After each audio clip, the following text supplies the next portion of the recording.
I'm Tim Gordon. I'm a marine biologist from the University of Exeter in the UK, and I do research on the impact of climate change on our oceans. I work in different places to try and understand how climate change is impacting ocean life and what it means for both, the state of our ocean ecosystems and then also how we manage them. So we work up in the Arctic Ocean where ice is melting at rapid rates and that's impacting the ecosystems there. We work on the Great Barrier Reef where corals are dying because of warming up waters and how that impacts them.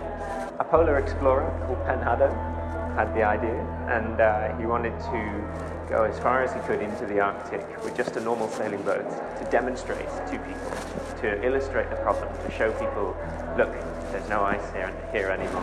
And people said we were crazy. People laughed at us. They said, you can't drive a sailing boat through ice, you're not going to get there. And that was the amazing thing, that we could. We got further into the Arctic Ocean than any sailing boat in history because there's no ice. I've always been interested in the oceans and the life in them. And then as I sort of embarked through school and then university, trying to understand more about them, I became aware that actually the entire world is changing, at a rapid and scary rate. And then I decided that I wanted to research that, to try and understand that, and to try and understand how we can combat it, how we can solve the problems. I think there's a lot we can do on all sorts of levels. So on a small level is things like you mentioned, using plastic, and which I try not to use single-use plastic. You recycle bottles. You don't buy something that's got lots and lots of plastic wrapped in it. You don't take a plastic bag at the supermarket, things like that. And then on a bigger level, then actually, as an individual, you can have a huge impact on governments and on politics by using your voice and by using your vote. So I think tools like social media becoming increasingly powerful, spreading opinions on that. The first time I did work on the Great Barrier Reef was a really shocking moment for me.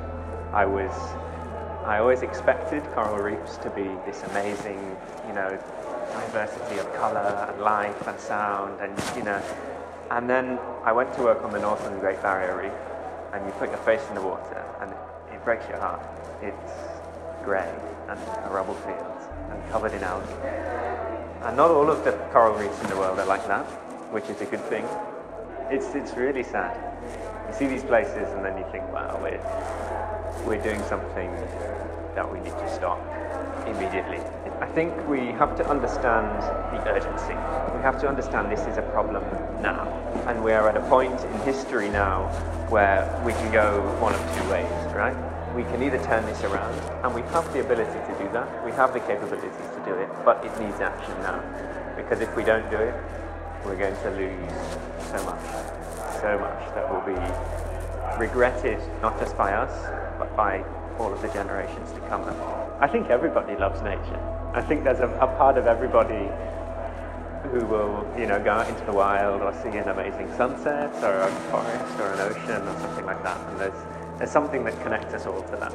I like coral reefs. I work on coral reefs. There's wonder and there's, things to be amazed at wherever you go. That's the beauty of nature, is it's so diverse and there's something everywhere. I do some research on sound in the sea. So coral reefs, where I do most of my work, are very loud places. All the time there's shrimps clicking their claws and there's fish that are like whooping and grunting and buzzing and there's turtles crunching and there's whales and dolphins singing in the background maybe. It's like music, like the symphony of the sea. I work on that and how that is impacted by degradation maybe, or by human noise pollution, and then what that means for the ecosystem, because lots of different animals use that sound as well for their lives. For instance, some fish are using sounds to communicate with each other, or to find their food, or to find somewhere to live. They're listening all the time. But then if in our ecosystems there's lots of shipping, lots of industry noise, that covers over those sounds, and that's something we need to sort out so that that sound can still be used by the animals. We're seeing changes in our oceans that are just completely unprecedented. We've never seen these things before. The rates of change are faster than we've ever seen before. And that means if we don't act on them now, then there's a real danger that it completely spirals out of control and we lose not only what's beautiful, but what's really valuable about our oceans as well. And there's a lot that we are doing at the moment. So for instance, between 2013 and 2016, global carbon emissions were flat. They stopped going up, It's great news. Just yesterday, there was a research study released that says where I'm from in the UK, our carbon emissions last year, they were lower than they ever have been for 120 years before that. So there's real progress being made, and that gives me a lot of hope. It gives me reason to believe that if we increase what we're doing, speed up the progress, we can still hold on to a lot of what's in the ocean. Secretaría de Medio Ambiente y Recursos Naturales, Gobierno de la República.